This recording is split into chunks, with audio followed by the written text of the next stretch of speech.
Story ক্যানভাসে এখন আপনারা শুনবেন সালমা চৌধুরীর লেখা আমি তো ভালোবাসি তোকে পর্ব সংখ্যা 25। আবির মেঘের কাছে এসে শান্ত স্বরে বলল, তানভীরের আজকে কাজ আছে, কালকে পরীক্ষা দিয়ে তোর তার ছেঁড়া বান্ধবীকে নিয়ে রিক্সা করে এখানে চলে আসিস, এখন চল। মেঘ জিজ্ঞাসু চোখে চেয়ে শোধালো, কোথায়? আবির তাকাতেই মেঘ মাথা নিচু করে ফেলল। বুঝতে পারল কথায় কথায় প্রশ্ন করাতে আবির ভাই রেগে গেছেন। মেঘ লক্ষ্মী মেয়ের মতো বাইকের পেছনে বসে আছে। ঘন্টাখানেক মেঘকে নিয়ে বাইকে ঘুরছে। ফুচকা, আইসক্রিম থেকে শুরু করে যে যে স্ট্রিট ফুড পেয়েছে মেঘের পছন্দ মতন সবই কিনে খাইয়েছে আবির। বিকেলের পর থেকে আবহাওয়া খারাপ হতে শুরু করেছে। পর্যায়ক্রমে মেঘের গর্জন শুরু হয়ে গেছে। মেঘ তখনও আচার খেতে ব্যস্ত। আবির মেঘের দিকে চেয়ে উদ্বিগ্ন কণ্ঠে শুধালো, বৃষ্টি শুরু হয়ে যাবে তো বাসায় যাবি না? মেঘ আচার খেতে খেতে আবির ভাইয়ের অভিমুখে চেয়ে আহ্লাদি কণ্ঠে বলে উঠল, বৃষ্টিতে ভিজতে খুব ইচ্ছে করছে। আবির কপাল কুঁচকে চেয়ে আছে, অপলক সেই দৃষ্টি। মেঘ মনে মনে বলছে, এই গোধূলি আলোতে আপনার হাতে হাত রেখে বৃষ্টিতে ভিজতে চাই, বৃষ্টির প্রতিটা ফোঁটাকে চিৎকার করে বলতে চাই, এই মানুষটাকে আমি বড্ড বেশি ভালোবাসি। আমার কল্পনার জগতে আবির ভাই শুধুই আমার। আবির কপাল কুঁচকে তাকিয়ে থেকে শক্ত কণ্ঠে বলল, বৃষ্টিতে ভিজে নিজের কি হাল করেছিলি মনে নেই? মেঘ একগাল হেসে উত্তর দিল, এবার আর এমন হবে না, কারণ আপনি। আবির গম্ভীর কণ্ঠে প্রশ্ন করলো, আমি কি? মেঘ মাথা নিচু করে মুচকি হেসে বলল, কিছু না। ঝিরিঝিরি বৃষ্টি পড়া শুরু হয়ে গেছে। আবির আশপাশ দেখছে। মেঘ হাত থেকে ঘড়ি খুলে ব্যাগে রেখে আবির ভাইকে ব্যাগটা দিয়ে বলল, আবির ভাই, ব্যাগটাকে রেনকোট দিয়ে ঢেকে রাখবেন প্লিজ।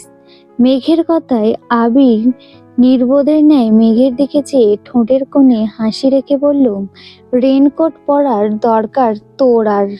তুই তোর ব্যাগকে রেনকোট পরাতে বলছিস? মেঘ হাসি মুখে বলল, বই খাতা ভিজলে তো পড়তে পারবো না, আমি ভিজলে তো সমস্যা।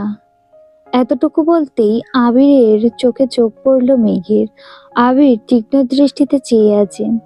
মেঘ আস্তে করে বলল, নেই। আবির কণ্ঠ দ্বিগুণ ভারী করে জানালো, ভিজতেছিস ভিজ, জ্বরের যদি হয় তাহলে তোর খবর আছে বলে দিলাম। সমস্যা আছে কি নেই সেটা তখন বোঝাবো। মেঘ বিড়বিড় করে বলল, আগে আপনার সাথে বৃষ্টি উপভোগ করে নিই, তারপর প্রয়োজনে জ্বর সর্দি উপভোগ করে নেব। বৃষ্টি বাড়তে শুরু করেছে, মানুষ ছোটাছুটি করছে। আবির আর মেঘ দাঁড়িয়ে মানুষের ছোটাছুটি দেখছে। এক সময় বাড়ি বর্ষণ শুরু হয়েছে। দুজনের সর্বাঙ্গ ভিজে একাকার অবস্থা, কিন্তু কেউ যেন এক চুলও নড়ছে না। মেঘ আকাশের পানে মুখ করে চোখ বন্ধ করে বৃষ্টি উপভোগ করছে, আর আবির সেই মায়াবী মুখের অভিমুখে নেশাক্ত চোখে চেয়ে আছে, ঠোঁটের কোণে এক চিলতে হাসির ঝলক। মেঘ আকাশের পানে চেয়ে মনে মনে কত কিছু চেয়ে ফেলেছে, তা আবির ভাইয়ের অজানা। মেঘের খুব ইচ্ছে করছে আবির ভাইয়ের হাতে হাত রেখে বৃষ্টিতে হাঁটার, কিন্তু আবির ভাইয়ের হাত ধরার সাহস তো ছোট্ট অষ্টাদশীর এখনো হয়নি। তারপর ভাবলো পাশাপাশি হাঁটতে পারলেই মনে শান্তি লাগবে। মেঘ কিছু সময় পর স্বাভাবিক হয়েছে। তৎক্ষণাৎ আবির দৃষ্টি সরিয়ে কিছুটা নড়ে চড়ে উঠল। মেঘ আবিরের দিকে চেয়ে আহ্লাদি কণ্ঠে বলল, চলুন না হাঁটি। মেঘের কথা শুনে আবির সহসা দুকদম এগিয়েছে। মেঘ তখনও আগের জায়গাতেই দাঁড়িয়ে আছে। আবির নিজের বাম হাত বাড়িয়ে বলল, হাতটা ধর, না হয় কখন আবার বৃষ্টিতে পা পিছলে পড়ে যাবি। কথাটা বলতে দেরি হয়েছে, কিন্তু আবিরের হাত খপ করে ধরতে এক সেকেন্ড দেরি হয়নি মেঘের। এমনভাবে হাত আঁকড়ে ধরা দেখে আবির সামনের দিকে চেয়ে মুচকি হাসল। অষ্টাদশী তো জানে না এই আবিরের মনে অষ্টাদশীর চেয়েও হাজার গুণ বেশি প্রেমানুভূতি সর্বক্ষণ বিচরণ করে। 24 ঘন্টা আবিরের মাথায় শুধু মেঘই ঘুরপাক খায়। অষ্টাদশী কিভাবে কি চায় সব আবির বুঝতে পারে, তবে কিছু প্রকাশ করে, কিছু অপ্রকাশিত রাখে। রাজপুত্র আর রাজকন্যা হাতে হাত রেখে পাশাপাশি হাঁটছে। আবিরের দৃষ্টি সামনের দিকে থাকলেও মেঘের সম্পূর্ণ দৃষ্টি আবিরে নিবদ্ধ। ঠোঁটের কোণে লেগে থাকা হাসি যেন সরছেই না, বরং ক্রমে ক্রমে বেড়েই যাচ্ছে। মেঘের বুকের ভেতরে থাকা সুপ্ত ভালোবাসাগুলো কোনো বাধা মানতে চাইছে না। এই বৃষ্টিসিক্ত গোধূলিতে প্রকৃতিকে সাক্ষী রেখে বলতে ইচ্ছা করছে, এই মানুষটাকে আমার চাই, সম্পূর্ণ আমার করে পেতে চাই। মেঘ হাবিজাবি ভাবতে ভাবতেই অকস্মাৎ রাস্তার পাশে থাকা গাছের শেকড়ের সাথে হোঁচটকে উপুড় হয়ে পড়তে গেলেই আবির বাম হাতে থাকা মেঘের হাতটা আবির শক্ত করে ধরে সহসা ডান হাতে মেঘের পেট বরাবর আঁকড়ে ধরল। কয়েক সেকেন্ডের জন্য মেঘের মনে হয়েছিল পৃথিবীটা বুঝি থমকে গেছে। আচমকা হোঁচট খাওয়ায় মেঘের স্বাভাবিক হতে কিছুটা সময় লেগেছে। নিজের উদরে আবির ভাইয়ের শক্তপোক্ত হাতের ছোঁয়া বুঝতে পেরে মেঘ বিস্ময় চোখে উদরে রাখা হাতের দিকে চাইল। বৃষ্টিতে ভিজে পরনের সুতির জামাটা আগে থেকে গায়ের সাথে মিশেছিল। আবির ভাই জামার ওপর দিয়ে ছোঁয়ার পরও মেঘের মনে হচ্ছে উন্মুক্ত উদরে হাত রেখেছে আবির ভাই। মেঘের সর্বাঙ্গ শিহরিত হলো। বুকের ভেতরে থাকা হৃৎপিণ্ডটা বাহিরে বেরিয়ে আসতে চাইছে। মেঘের নিঃশ্বাস গলায় আটকে যাচ্ছে। হোঁচটের ফলে পায়ের বৃদ্ধাঙ্গুলে কোনা উঠে রক্ত বের হচ্ছে। স্নায়ুতন্ত্রের ক্রমাগত সিগন্যাল দেওয়ার ফলে মেঘ বুঝতে পেরে উফ করে উঠল। নিজেকে কন্ট্রোল করে মেঘ দাঁড়িয়ে পায়ের দিকে যাওয়ার আগেই ব্যথা বুঝতে পেরে ঠোঁট ফুলিয়ে কান্না শুরু করে দিয়েছে। আবির সঙ্গে সঙ্গে বসে পড়ল আঙুলটা দেখতে। রক্ত যা বের হয়েছে সবে বৃষ্টির পানিতে ধুয়ে চলে যাচ্ছে। পকেট থেকে একটা ওয়ান টাইম ব্যান্ডেজ বের করে আপাতত আঙুলে পেঁচিয়ে দিল। আবিরের ছোঁয়াতে পায়ের ব্যথা সারল কি না কে জানে। মেঘের মনের ব্যথা যেন এক সেকেন্ডেই সেরে গেছে। মেঘ বাকরুদ্ধ হয়ে চেয়ে আছে, তার চোখ দিয়ে শুধু পানি পড়ছে। আবির দাঁড়িয়ে দু হাতে উল্টো পিঠ দিয়ে মেঘের গাল বেয়ে পড়া চোখের পানি তার সাথে বৃষ্টির পানি মুছে দেওয়ার চেষ্টা করল। তারপর আবির তপ্ত স্বরে বলল, এত সামান্য ব্যথায় এভাবে কাঁদলে হবে? তৎক্ষণাৎ মেঘের ফোঁপানো বন্ধ হয়ে গেছে। মেঘ কিছু বলার আগেই আবির আচমকা মেঘকে কোলে তুলে নিল। মেঘের চোখ কোঠর ছেড়ে বেরিয়ে আসতে চাইছে। নিজেকে সামলাতে সহসা এক হাতে আবিরের শার্টের বোতাম সহ কিছুটা অংশ চেপে চোখ বন্ধ করে ফেলেছে। রাস্তার দুপাশে বড় বড় গাছ, বৃষ্টিতে ভেজা পিচঢালা রাস্তায় মেঘকে কোলে নিয়ে আবির হাঁটছে। কিছুটা সময় পর মেঘ চোখ খোলে। বৃহৎ চোখে আবিরের শ্যামবর্ণের চেহারায় চেয়ে আছে।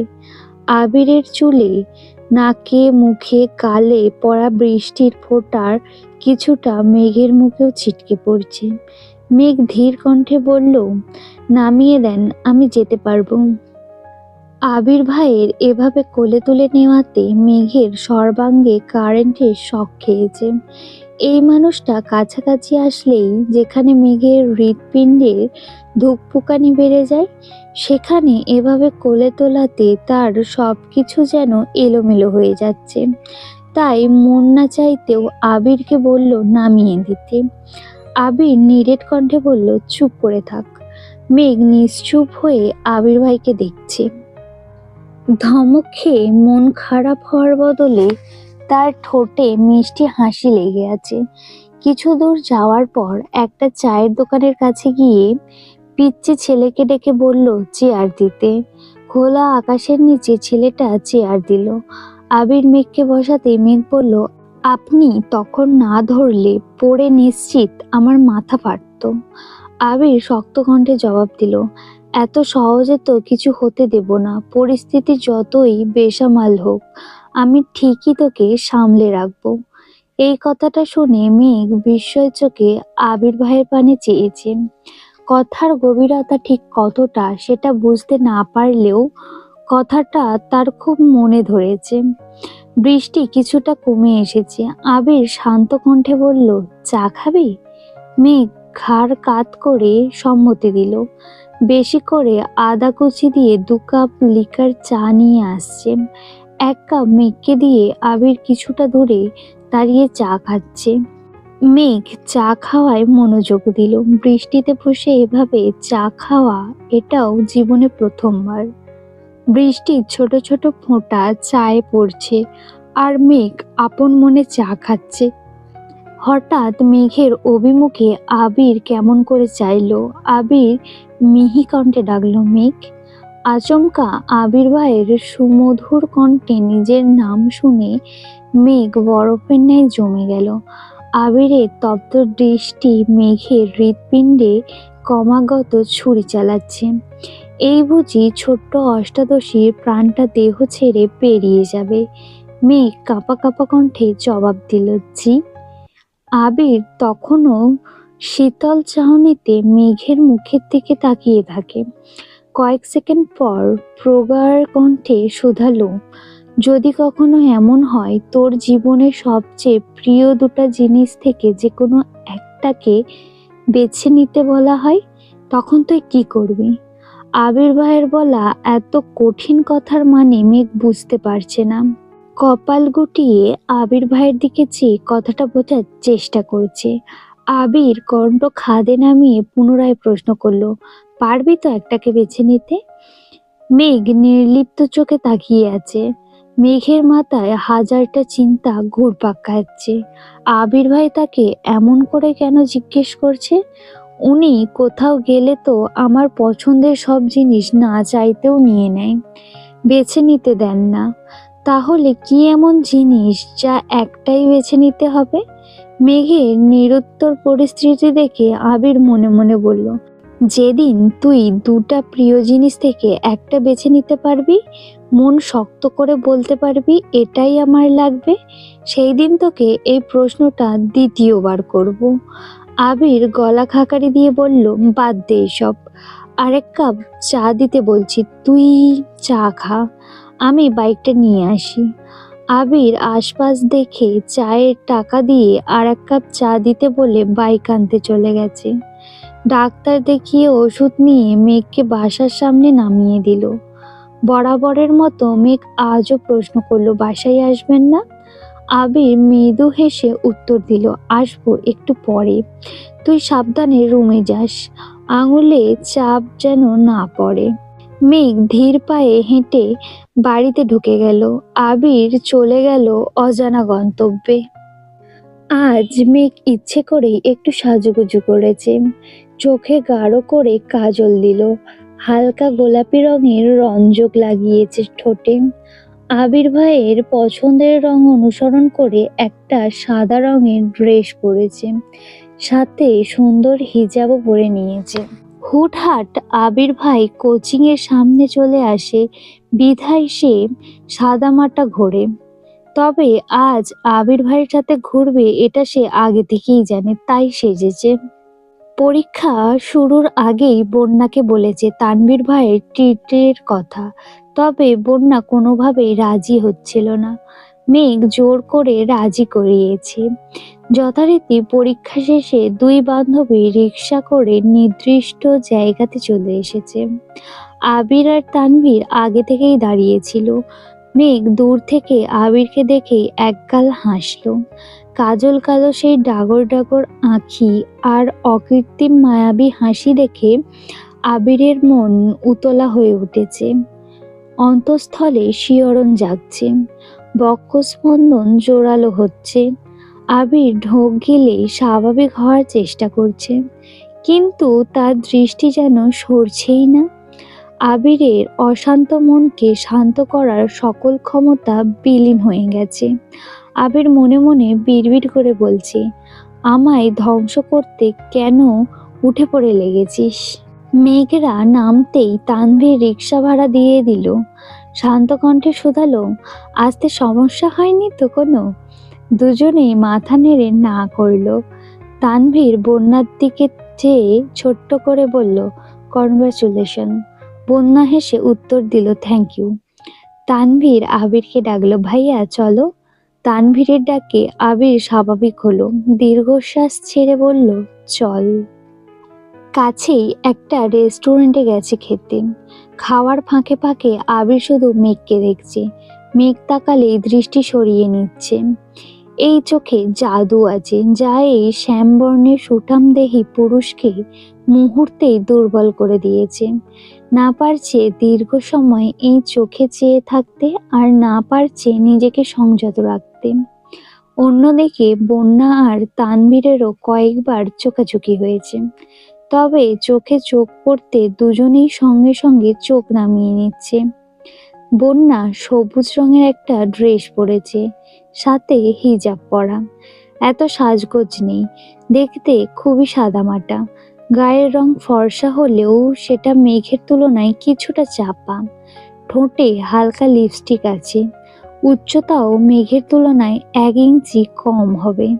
হাসিটা মাত্রাতিরিক্ত সুন্দর, তবে সচরাচর মেয়েটা হাসে না, বেশিরভাগ সময় সিরিয়াস মুডেই থাকে। খাওয়া শেষে বেরিয়েছে সবাই। মেঘ আর বন্যা দুজনেই তানভীরকে ধন্যবাদ জানালো ট্রিটের জন্য।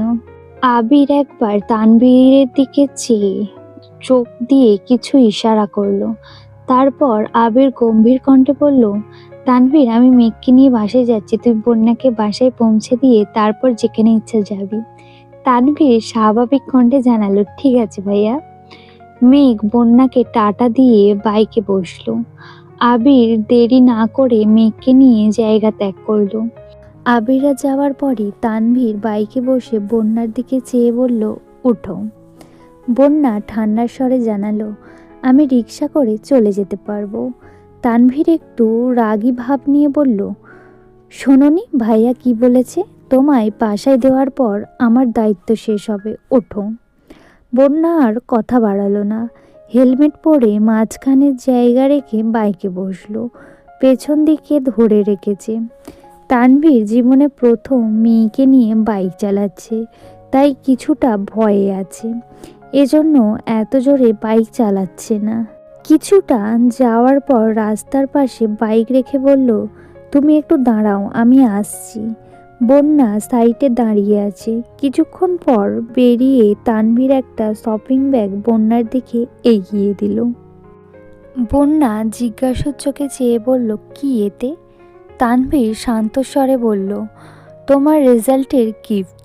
বন্যা কোনোভাবেই নিতে রাজি হচ্ছে না। বাধ্য হয়ে তানভীর ধমক দিল, বলছি নিতে নাও। বন্যা ভয়ে কিছুটা কেঁপে উঠল। কাঁপা কাঁপা হাতে ব্যাগটা নিয়ে ছোট্ট করে বলল, থ্যাঙ্কস। তানভীর মৃদু হেসে আবার বাইকে বসলো। পিচ ঢালা রাস্তায় বাইক চলছে।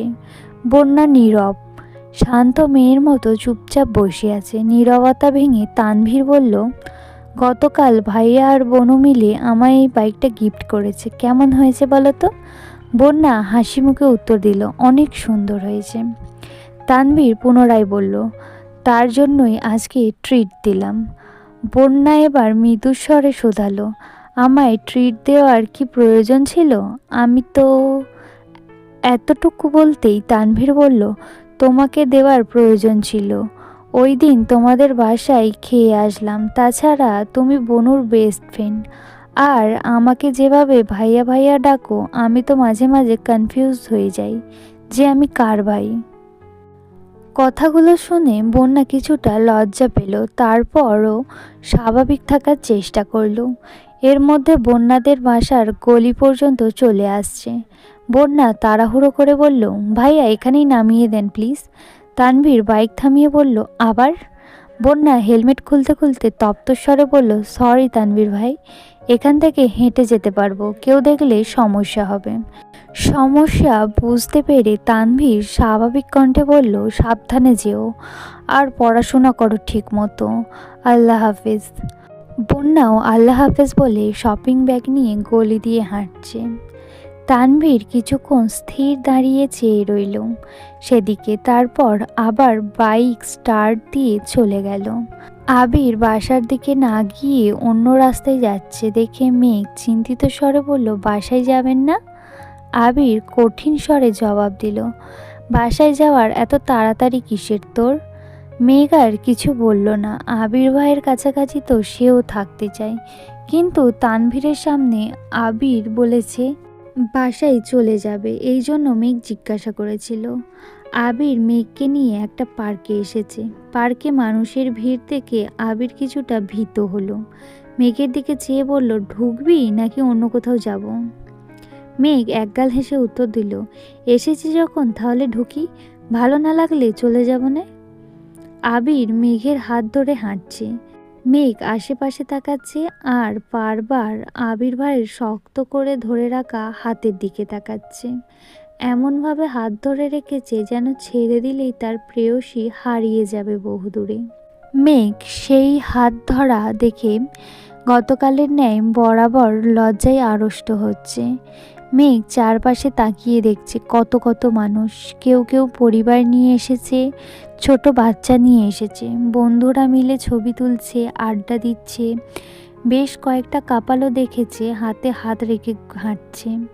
সেসব দেখে মেঘেরও নিজেকে আবির ভাইয়ের প্রেমিকা মনে হচ্ছে। এটা ভাবতে লজ্জায় দুগাল লাল হয়ে গেছে। ঠোঁটে মুচকি হাসি যেন সরছেই না। একটা ফাঁকা বেঞ্চ দেখে আবির মেঘকে ইশারা দিল বসার জন্য। আবির কিছুটা দূর থেকে একটা আইসক্রিম নিয়ে আসছে। মেঘকে আইসক্রিম দিয়ে মেঘের থেকে কিছুটা দূরে বসেছে আবির। মেঘ আপন মনে আইসক্রিম খাচ্ছে, একবার আবির ভাইয়েরকে দেখছে, আবার আশেপাশে দেখছে। আবির আচমকা ডেকে উঠল, তাকা এদিকে। হঠাৎ ডাকায় মেঘ কিছুটা কেঁপে উঠেছে। তারপর স্বাভাবিকভাবে ঘাড় ঘুরিয়ে আবির ভাইয়ের দিকে তাকালো। আবির ভ্রু কুঁচকে চিন্তিত স্বরে বলল, এভাবে সেজেছিস কেন? মেঘ মুখ ভোঁতা করে আবিরের দিকে তাকিয়ে আছে। কয়েক মুহূর্ত পর বলল, কই সাজছি, শুধু কাজল। আর এতটুকু বলতে আবির বলল, শুধু কাজলটাও আর দিবি না? আবির মনে মনে বলল, তোর এই চোখের মায়ায় আমি ছাড়া আর কাউকে পড়তে দিব না। মেঘ আহ্লাদি কণ্ঠে শোধালো, কাজল দিলে কি আমায় অনেক সুন্দর লাগে? আবির তীক্ষ্ণ দৃষ্টিতে চেয়ে বলল, ওই যে দূরের গাছটা দেখা যাচ্ছে, ওই গাছের ডালে বসে থাকা পেতনিটার মতন লাগে। এই জন্যই বলছি, কাজল পরে রাস্তাঘাটের মানুষকে ভয় দেখাস না। মেঘ নিজের ওষ্ঠ উল্টে আবিরের দিকে চেয়ে আছে। চোখ পানিতে টইটুম্বুর হয়ে গেছে। পল্লব ঝাপটালেই গাল বেয়ে গড়িয়ে পড়বে। আবির কপাল কুঁচকে চেয়ে আছে। বিরক্তি নিয়ে বলল, তোর সমস্যা কি মেঘ? কিছু বলার আগেই কান্না করে দেস কেন? 1 মিনিট কাঁদলে 1 ঘন্টা মাথা ব্যথায় ভুগিস, সেটা মাথায় থাকে না? মেঘ অবাক চোখে তাকিয়ে ভেজা কণ্ঠে প্রশ্ন করল, আপনি কিভাবে জানেন আমার মাথায় ব্যথা হয়? আবির ঢোক গিলে কণ্ঠ দ্বিগুণ ভারী করে বলল, এটা জানা এমন কোনো কঠিন বিষয় না। দূরে ছিলাম মানে এই না যে সব ছেড়ে গেছিলাম। চল বাসায় যাই। আজকের উপন্যাসটা এতটুকুই। আপনাদের কাছে কেমন লাগছে সেটা কমেন্টের মাধ্যমে জানাবেন। উপন্যাসটি যদি আপনাদের ভালো লেগে থাকে তাহলে বন্ধুদের সাথেও শেয়ার করবেন। অবশ্যই চ্যানেলটি সাবস্ক্রাইব করে পাশে থাকবেন। ধন্যবাদ।